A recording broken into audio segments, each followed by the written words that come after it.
Section 27. The Lawful Criminologist Practitioner. This section defines who is legally allowed to practice criminology.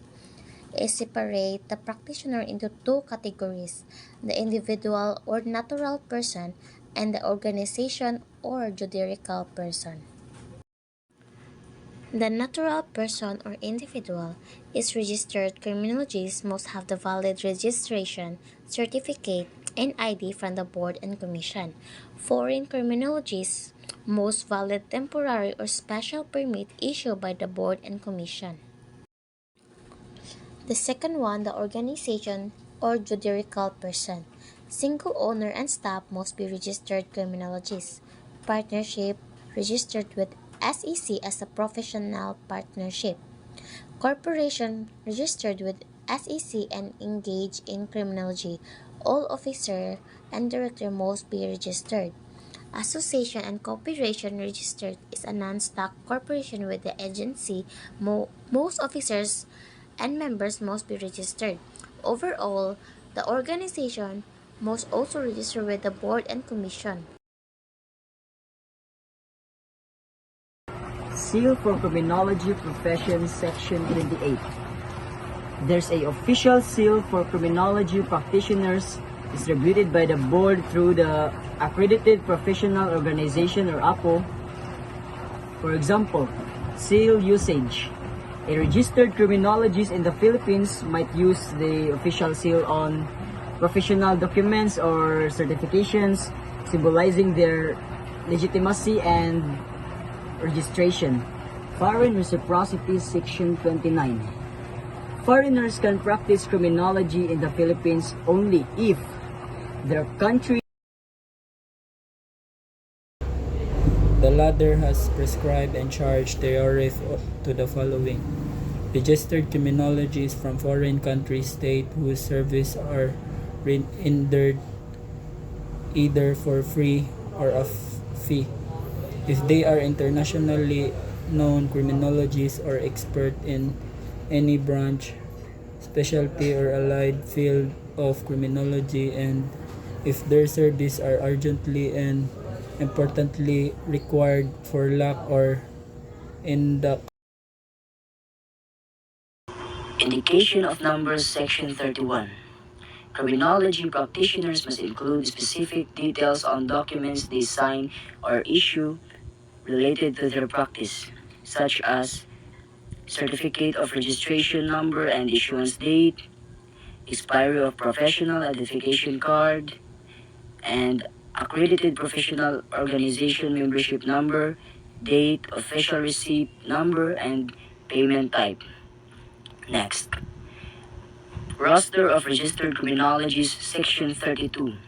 The board maintains a roster of registered criminologists with names, residence, and office addresses, and status of registration, professional ID, and APO membership.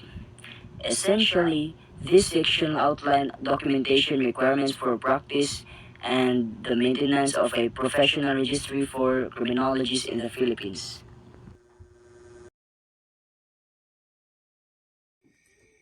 The Section 33. Integration of Registered Criminologists. Registered criminologists shall be integrated into one national organization of criminologists. It is duly registered with the SEC.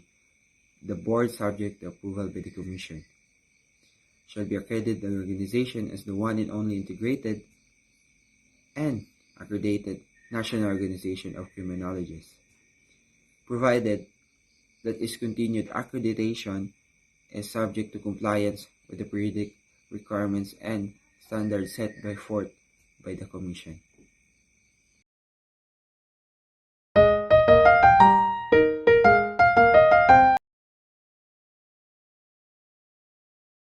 Registered criminologists in the Philippines have various privileges, including exemptions from certain government or civil service examination and eligibility for positions like: first, law enforcement roles, police officer and investigator; second, forensic roles, ballistician, question document examiner. Third, correctional roles, warden or jail officer. Fourth, fire safety roles, firefighter or fire marshal. Fifth, security roles, security officer. They can hold positions up to certain ranks in law enforcement agencies and other related fields.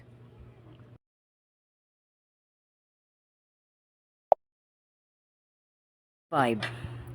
Section 35 highlights the preference for registered criminologists in the government appointments, exempting them from certain exam. This applies to various agencies like PNP, Philippine National Police, NBI, National Bureau of Investigation, BJMP, Bureau of Jail Management and Penology, BFP, Bureau of Fire Protection, LTO, Land Transportation Office, DOJ, Department of Justice, CHR, Commission on Human Rights, PPA, Philippine Ports Authority. This preference promote employment opportunities for registered criminologists in relevant government positions.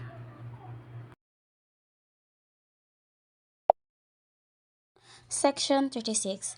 Literal entry of registered criminologists.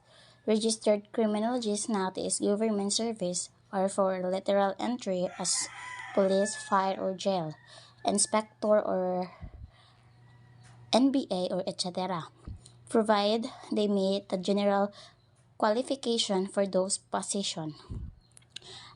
Additionally, non-commissioned officers always serving in police, fire, or jail roles who are licensed criminologists must be prioritized for literal entry of promotion.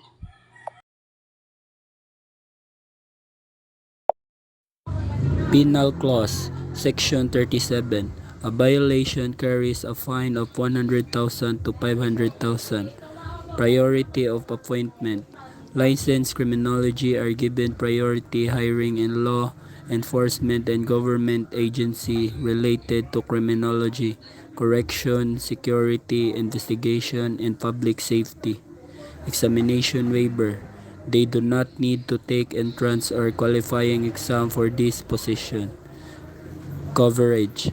This apply to a wide range of government institutions such as PNP, NBI, BGMP, BFP, DOJ, CHR, Ombudsman, COMELEC, AFP, BIR, DENR, DOT, DITI, courts, MMDA, SSS, PAGCOR, LTO, PIDEA, PAO, and many other bureaus, agency, and government-owned corporations connected to criminology and public safety.